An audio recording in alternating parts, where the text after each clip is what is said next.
ត្រូវបានប្រាប់ថានិងគឺប្រទេសល្អថ្លៃថ្លា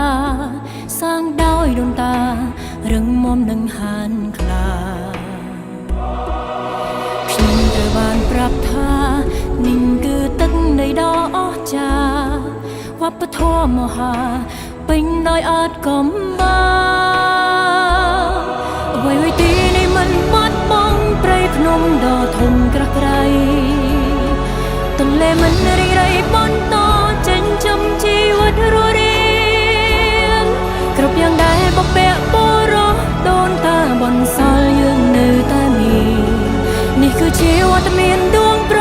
លឹងនៃប្រទេសជាតិខ្ញុំ